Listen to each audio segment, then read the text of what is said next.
You're listening to BQN. Assimilate the audio.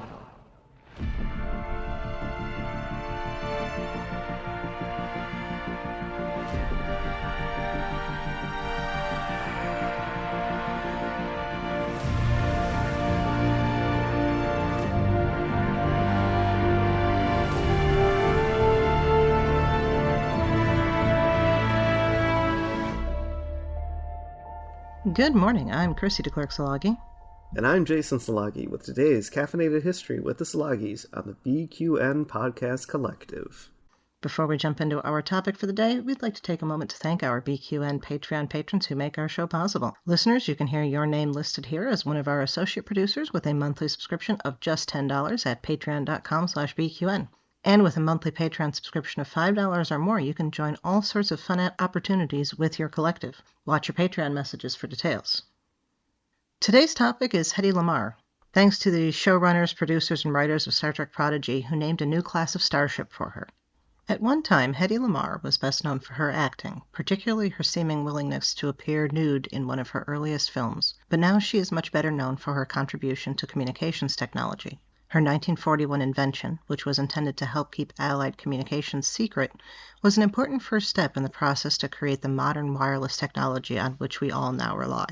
Hedwig Eva Maria Kinzler was born in Vienna in 1914. Her father, Emil, was a banker, and her mother, Gertrude, was a pianist. Both were Jewish by birth, but Gertrude had become Catholic at some point prior to Hedy's birth. This would be an important factor in the family's safety in the interwar period in Europe. She showed an early interest in the sciences as well as theater, but the latter was more enticing. By her mid-teens, she had acted in a few plays and minor roles in movies. At 17, she had her first starring role in the German comedy No Money Needed. This brought her to the attention of Gustav Mahti, who cast her in the lead role in his erotic romance, Ecstasy. The film features scenes of nudity and sex, things nearly unheard of in films of the era.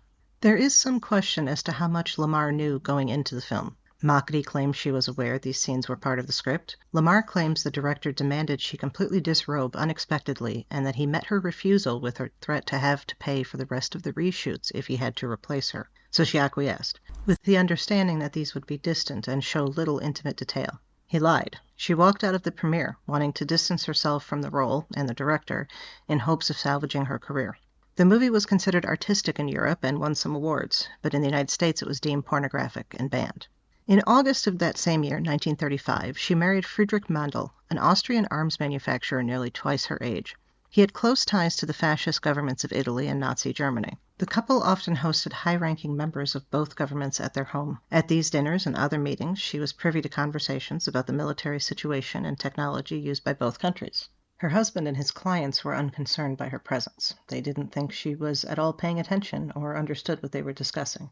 Their mistake led to her having information about the Axis military situation that she could later provide to the Allies. In discussing the marriage, she related that she was virtually imprisoned by her husband on his estate. He prevented her from continuing her acting career and treated her, quote, as a doll, some object of art to be guarded and imprisoned, having no mind, no life of its own, end quote.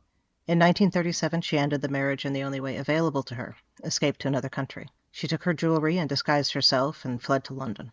In England, she was introduced to Louis B. Mayer, who brought her to Hollywood. She negotiated a $500 per week contract with MGM, for whom she worked almost exclusively until 1945. Between making movies, she designed and drafted her technological ideas.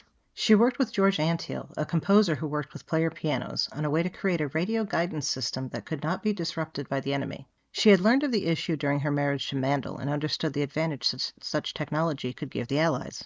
They combined the ideas involved in synchronizing player pianos using punch cards with radios to create frequency hopping.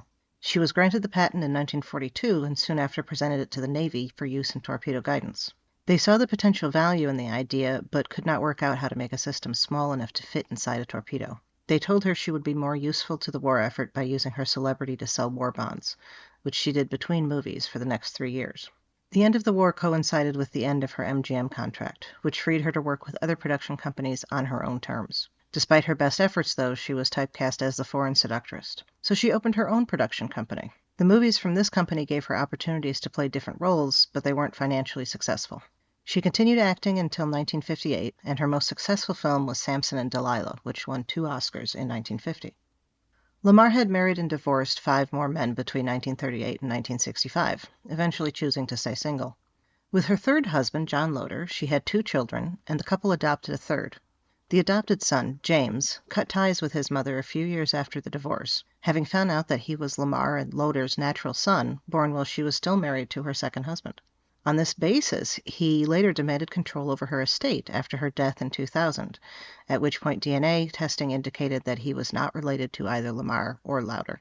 Her memoir, Ecstasy and Me, was published in 1966. The next year, she sued the publishing company, claiming that what was published was almost completely fictionalized by the ghostwriter, and that they had refused to give her final approval. After this, she became increasingly secluded. In the last decades of her life, she rarely saw anyone in person, but was known to spend hours on the telephone daily with friends and family. She died in 2000 of heart disease. It was not until the mid-1990s that Lamarr's inventions and technological work became more recognized. She's been given many posthumous honors for her inventions and is now better known for these than her work as an actress. Thank you for listening. We'd also like to thank our History with the Szilagyi Patreon patrons, Patty, Susan Capozzi de Klerk, Laura Dell, Chris Hill, Betty Larson, and Vince Locke. Your contributions help us to have the time to research and write what everyone's hearing. You can help us just like they do with a monthly subscription at patreon.com/historywiththeszilagis. Also, thank you to Mark White for the awesome show art and Zach Tripp for the wonderful closing music. Please subscribe in your favorite podcast player, and don't forget to rate and review us there as well. And while you're at it, check out the rest of the great shows on the BQN Collective.